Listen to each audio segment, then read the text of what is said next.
बनी ड्राइवर। सीमा की साड़ी रवि से होती है। रवि को नशे की बुरी लत लगी होती है। एक दिन, अरे माँ, मेरा एक साइड का शरीर काम नहीं कर रहा है। मैं आज खेतों में कैसे जाऊंगा? अरे बेटा, ऐसा ना बोल।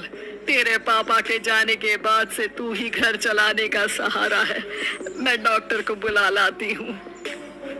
देखिए बहन जी, रोहन के शरीर के एक साइड में लकवा है। अब वो कभी ट्रैक्टर नहीं चला पाएगा।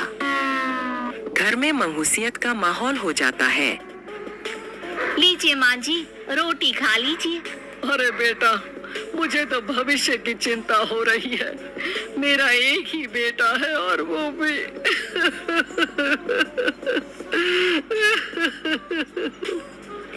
माँ जी, आप चिंता न करें।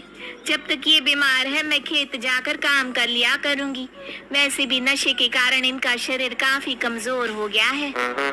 अगले दिन सीमा खेत में जाकर काम कर शाम को घर लौटती है। ये ले बेटा, पानी पी ले। कैसा रहा काम का पहला दिन? माँ जी, काम तो ठीक है, लेकिन मैं अगर ट्रैक्टर चलाना सीख लूँ ना तो काम और भी आसान हो जाएगा। बेटा, दुनिया क्या कहेगी कि औरत होकर ट्रैक्टर चला रही है। माँ जी, या तो हम दुनिया देख ले या अपना घर। कोई बात नहीं, जब ये ठीक हो जाएंगे तो सब ठीक हो जाएगा। अरे बहू, जरा बाहर तो आना। जी माँ जी। बहू, तेरे मामा जी आए हैं, तूने बुलाया था ना? हाँ माँ जी, वो मामा जी ना आज से मुझे ट्रैक्टर चलाना सिखा। सीमा मामा जी से ट्रैक्टर चलाना सीखती है। वो मन लगाकर खेतों में काम करती है। और एक दिन, माँ जी, पता है इस बार पूरे गांव में सबसे ज्यादा फसल का उत्पादन हमारे खेतों में हुआ है। इस साल तो खूब पैसे आएंगे। हाँ। सास खुश नहीं होती है। वो चुपचाप वहाँ से जाने लगती है। तभी सीमा उसे रोक लेती है। क्या हुआ माँ जी, आपको खुशी नहीं हुई? बेटा, आज डॉक्टर साहब बोल रहे थे कि रोहन के ठीक होने के लिए 5 लाख रुपए की जरूरत है। समझ नहीं आ रहा क्या करूं। सीमा शांत हो जाती है। अगले दिन सास सीमा के पास आती है। बेटा, ये मेरे गहने हैं। इसे अपने गहनों के साथ जोड़कर सुनार को दिया। जितने पैसे हो लिया, डॉक्टर को आज ही देने हैं। सीमा अपने गहने और सास के गहनों को लेकर दुकान में बेचकर पैसे लेकर घर आ जाती है। माँ जी, सिर्फ 3 लाख रुपए का ही इंतजाम हो पाया है। बाकी के पैसे कैसे आएंगे? बेटा, अब तो एक ही चारा है, हमें जमीन भी बेचनी पड़ेगी। माँ, खेत बेच देंगे तो खाएंगे क्या? अरे बेटा, कोई दूसरा चारा भी तो नहीं है। रोहन ठीक हो जाए तो वो मेहनत करके इससे भी बड़ी जमीन ले लेगा।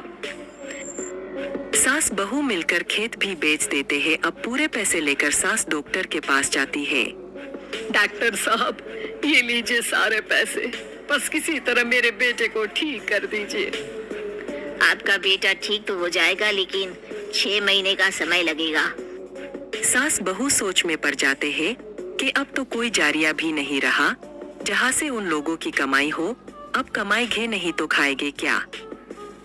माँ जी, मेरे माता पिता ने लड़की होने के कारण मुझे ज्यादा पढ़ाया लिखाया नहीं, लेकिन ट्रैक्टर चलाना सीखकर मैं कुछ काम करने के लायक तो हो ही गई हूँ।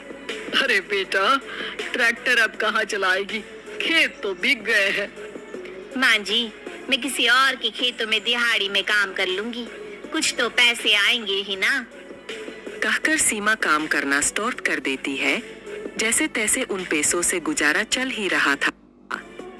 माँ जी, पास के अस्पताल से मुझे नौकरी के लिए ऑफर आया है। पैसे भी ये 4 गुना ज्यादा मिलेंगे और अब खाने पीने दवाई के साथ हम कुछ पैसे भविष्य के लिए भी जोड़ पाएंगे। लेकिन काम क्या है बहू? माँ जी, मुझे अस्पताल की एम्बुलेंस चलानी है। अरे, तू तो मेरी बहू नहीं, बेटा है बेटा। जरूर जा बेटा। और हाँ, तूने पूरे गांव में एक मिसाल कायम कर दिया कि हर काम हर कोई कर सकता है। उनके लिए लड़की या लड़का होने की कोई जरूरत नहीं। सीमा मन लगाकर तो दोस्तों, इस कहानी से हमें 3 सीख मिलती है। पहला तो ये कि कभी भी नशा नहीं करना चाहिए, वरना शरीर खराब हो जाता है। दूसरा, लड़कियों को कभी भी लड़कों से कम नहीं समझना चाहिए, समय आने पर वो लड़कों के बराबर ही काम कर सकती है। और तीसरा, दुनिया वालों की परवाह नहीं करनी चाहिए और अपना काम करना चाहिए, क्योंकि दुनिया वाले आपका घर चलाने नहीं आते, आपको खुद अपना घर चलाना होता है। जय श्री राम।